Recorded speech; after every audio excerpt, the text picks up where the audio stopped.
What's up, EAW fam? Welcome back to part 2 of Can We Save This Sub Box? So we let the Bondo dry overnight. It's looking a little rough, but we'll be able to sand it out. Not too worried about it.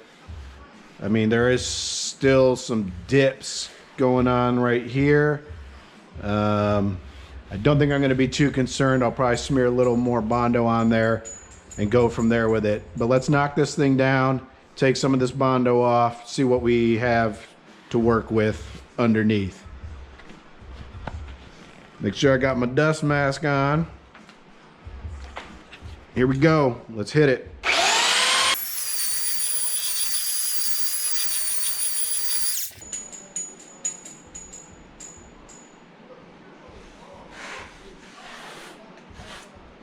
All right. Not too bad. I think we'll hit another little swipe of Bondo over it. This is actually feeling really smooth now. The dips are coming out. So just a little bit of a hump in here left, but not too bad otherwise. So we'll clean some of this up. Let's mix up some Bondo. We'll get to work on that. But I like it so far. All right, fam, here we go. All-purpose putty Bondo. Nothing special. Nothing crazy.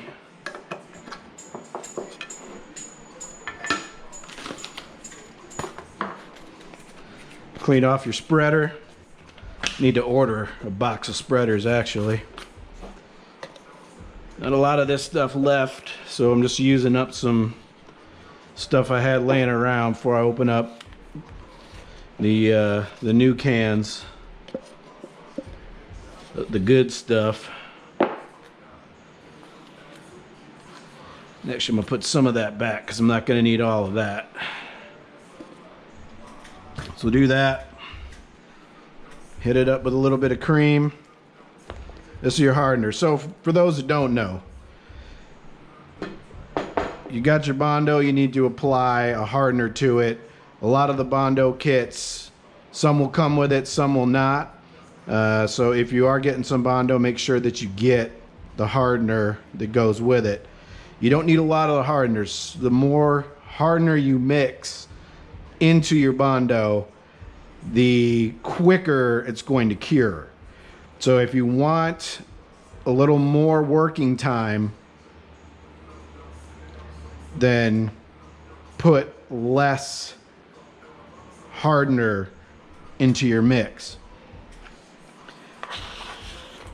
If you want to work fast and you don't want to wait for it to dry, or don't want to wait too long for it to dry, then you put more hardener into it. So that's just a little bit of basics for you. So I'm just going to take a look, run my hand over it. I could still feel some dips, some waves. I'm not too worried about that. It's not as drastic as it was before. So we're just going to start up here, smear a little Bondo. So if you haven't put or applied Bondo before, I mean, I know there are a lot of people out there that are professional body workers that sling Bondo for a living. This is my method. So I like to spread it, put it down, and then work it and just spread it out. So put it on, apply it, press down, get it into the areas that you need to cover, and then clear it off with a nice clean straight line. If you've never done it, once you start to apply it and work it, you'll get the hang of it pretty quickly. It's not that complicated to apply and spread. So don't be scared of this, guys. Just put it on there, apply it, spread it, wipe it clean, fill in all the dips. Like right here, You could kind of maybe see in the video the dip that I'm working with. It's like that little corner, right? Put it in there, scrape it off, a little bit down there. And I'm just going to do like a light scrape across the top, just like that. Fills it in, brings it up even. You saw how I was sanding off what was dried from yesterday. So it's not too terribly hard to work. As long as you get a good mixture of your hardener in, you're able to work it, spread it, smear it, and then let it dry. Even if you do have ridges that dry like this, some sanding will knock all that down. But I've seen people, you know, get kind of frustrated with Bondo, especially when it starts to kind of harden up and, you know, it's not spreading smooth, or it doesn't look smooth on your project. So just go ahead and once it starts getting a little clumpy like that, just stop working it. Leave it, let it dry. Don't try to scrape it off. You'll end up with some little holes, things in there like that. But just work your Bondo, put it in there, make some nice lines, scrape it off. Kind of develop your own method on how you want to do this, what works best for you. I've been doing it like this for years, and it works for me. So whatever you do, whatever method you develop for yourself, use it. If it works, use it. Doesn't matter what somebody says.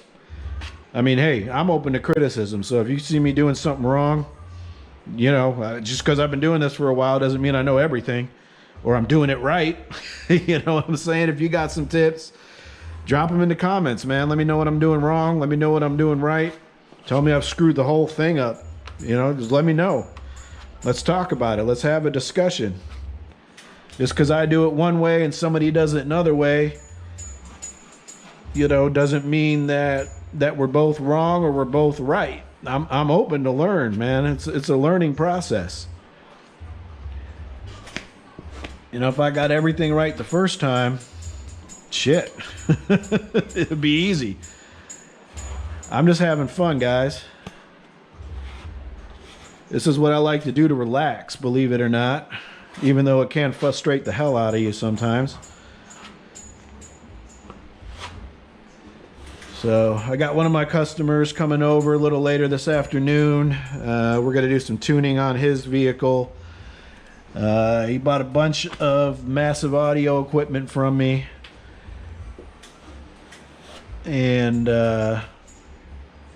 he bought one of those Primo amps, 4-channel, and one of those 3-way component sets.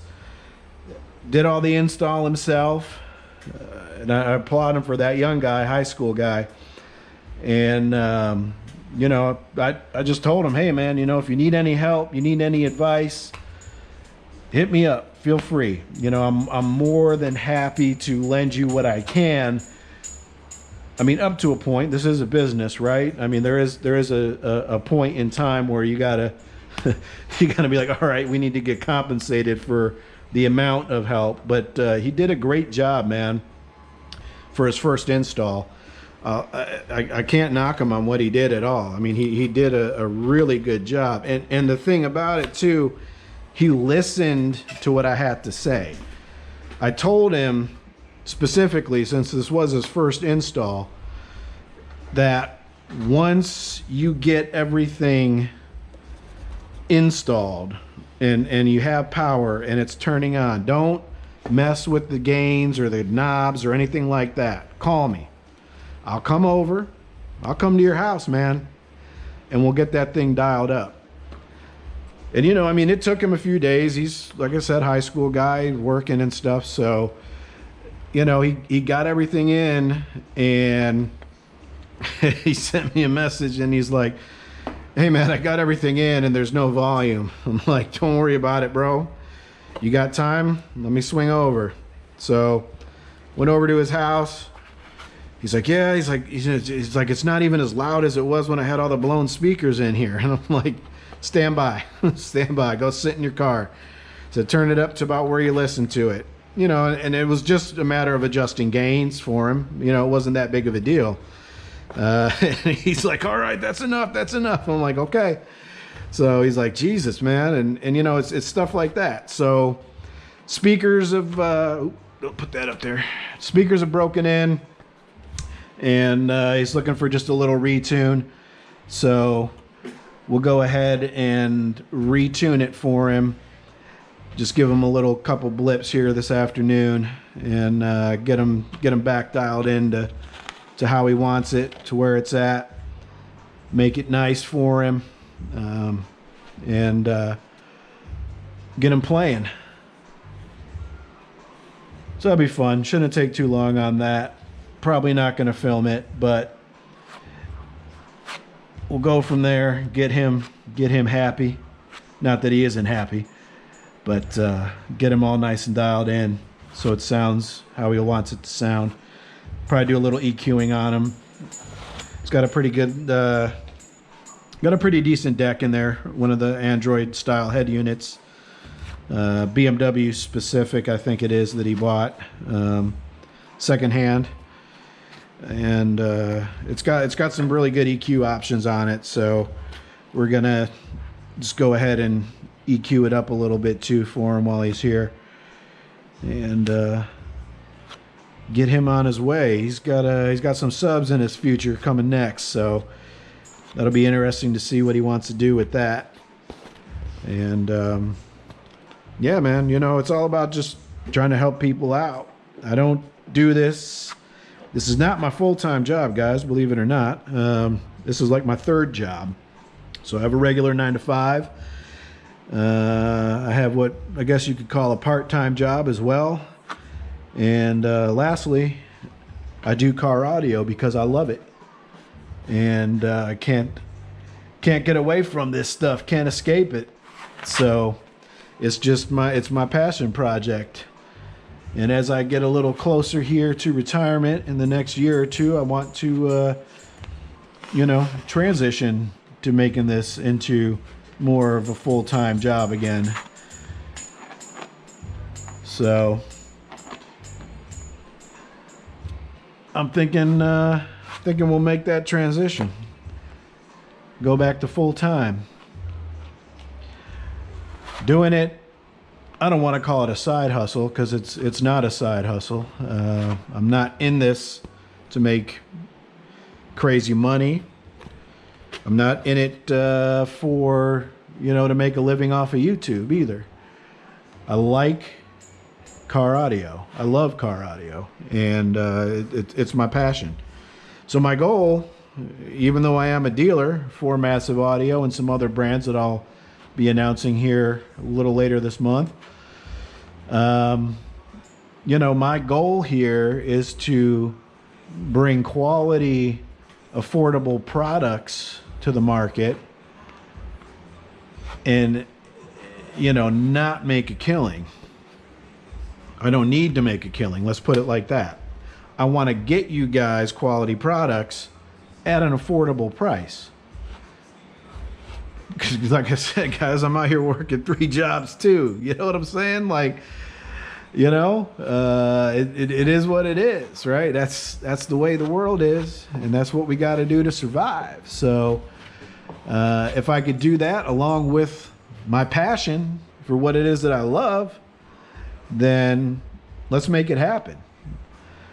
So, you know, that's my goal here. That's my goal. Hopefully I can help you guys out. Hopefully you gleaned something from these videos and it's making your life maybe a little easier. Maybe it's taking some of that struggle off of your life. Either hearing me talk about stuff or seeing me do something, and maybe you're inspired or even encouraged. to go out and just do this yourself. But that's the whole goal, fellas, ladies, gentlemen, whatever you identify as. That's what I'm here for. You know, I got 30 years of knowledge of this stuff wrapped up in my brain. And I mean, I need to share it with someone. So even if you don't like my ramblings while I'm out here doing this stuff, it helps me. It helps me get this stuff out of my head, right? So I appreciate y'all listening. I greatly appreciate that. And I appreciate all the views I got on the Budget Band Pass banger video. It's trending at about 700 some views right now, 750. I appreciate that, guys. Hopefully there's some knowledge in there that maybe you gleamed out of that. I do have 4 of those boxes left. If you're local, Tucson area, or in Arizona, if you could wait till I get into Phoenix, usually about once a month. Let me know if you want to pick one of those boxes up, $280. 2 10s and a band pass, brand new 10s, massive audio, MMA subs, 500 watts each sub. So put 500 watts on each one of those bad boys, and you got a little bump in the trunk. It's got a red LED light in it. And yeah, man, let me know if you need any. So I think we're gonna leave this like this. I'm gonna flip it. We're gonna sand it, sand some more, and see where we're at. But we're pretty much there. Catch y'all in a few. What's up, y'all? We're back. So I knocked this down a little bit on the sides and the front. I'm gonna leave it kind of how it is. This stuff is kind of hard to sand off. We'll just take care of everything when we repaint it. So we're gonna hit it again with a little more Bondo, and then we'll let it dry and come back and hit it with the DA and start smoothing everything out. Go from there with it. So hopefully this is helping out some people. Kind of see the process, especially if you've never worked with Bondo or fiberglass. We'll get into some fiberglass probably in some other videos. But it's not, you know, it's not hard. It's not hard to do. Just got to have a little patience, and you just feel it out. So, I mean, this is fairly smooth. The lips and everything are out of it. We got some spots to fill in. Go from there with it, but it should be pretty much almost done, ready to start sanding down and work it as far as going up in grit to smooth it out for paint.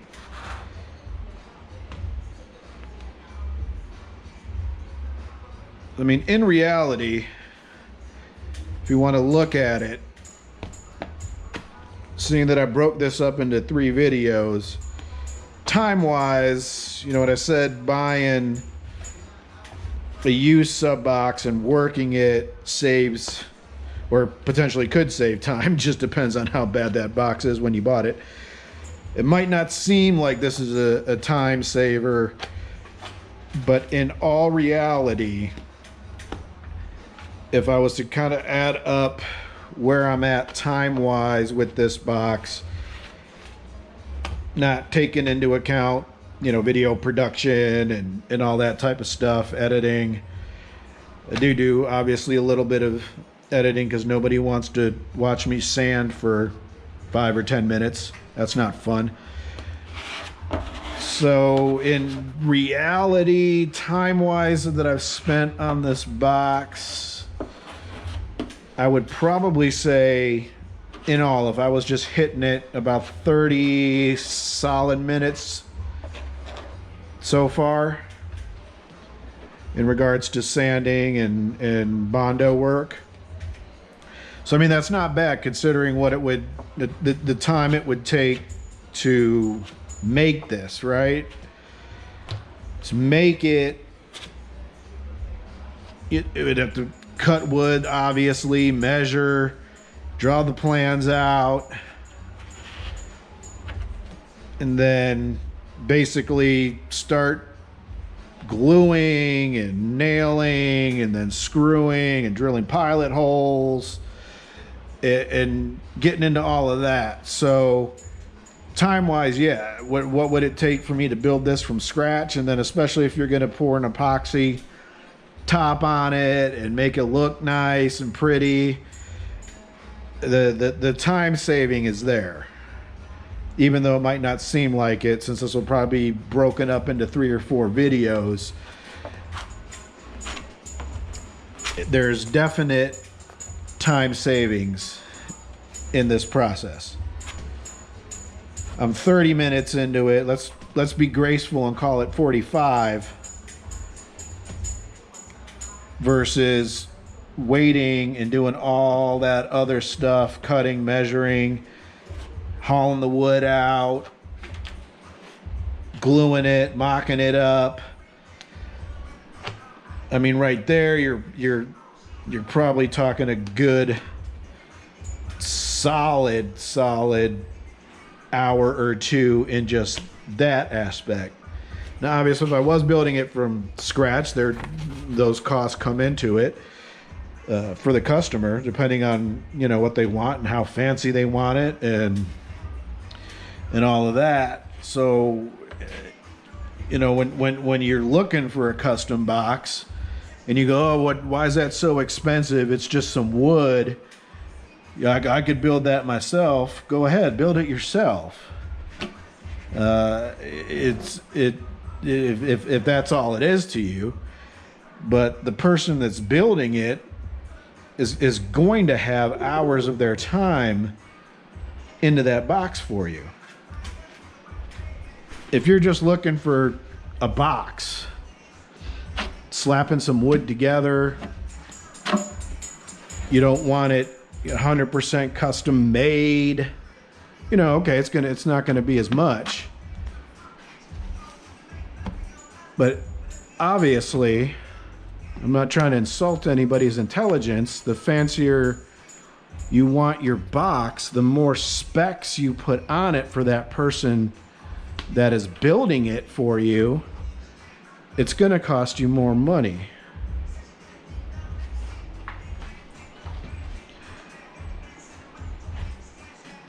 So getting a box like this off of Craigslist or Marketplace or wherever you're shopping for your box, if it's close to what you need and it'll work, save yourself a little bit of time.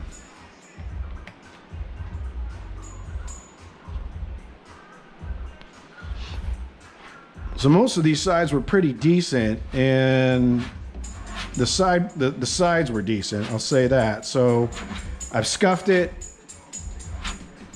good enough to fill it and good enough for some paint. And once we start finish sanding on it, which that won't take too long either, probably 30 minutes or less of that, everything will start to come up and start looking nice, getting it ready, throw a little paint on it. Got that clogged up pretty good. Looks like a little bit on the wet side. It's all right. Not too bad though. Let's hit it up with another.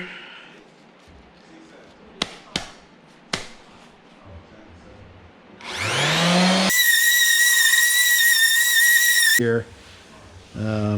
It's not too bad. So I'm going to hit this bottom side one more time. Then we'll move on to the sides and go from there. Here we go.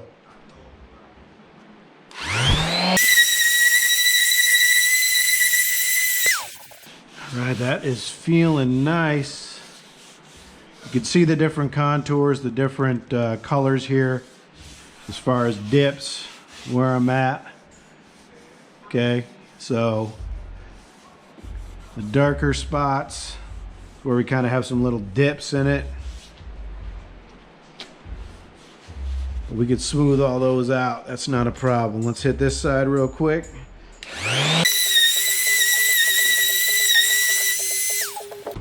All right, guys, this thing is looking pretty good from where I'm at.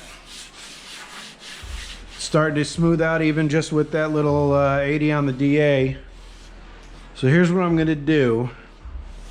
I got one more side here to hit with the DA, and then I'm just gonna go through after that and just smooth out some of this with some more filler, and then probably maybe knock it down a little bit later tonight. And the next time I cut it back on, we'll finish up with the final sanding coat and any spot putty we may need to put in here. But I think we'll be pretty decent. So instead of you all watching me sand for another 15-20 minutes, I'm gonna cut it off real quick, knock that out, hit it with some filler, and we'll pretty much call this thing good, ready for paint. And put a little lay some new caulk up in here, up on the inside. All right, we'll be back. Peace.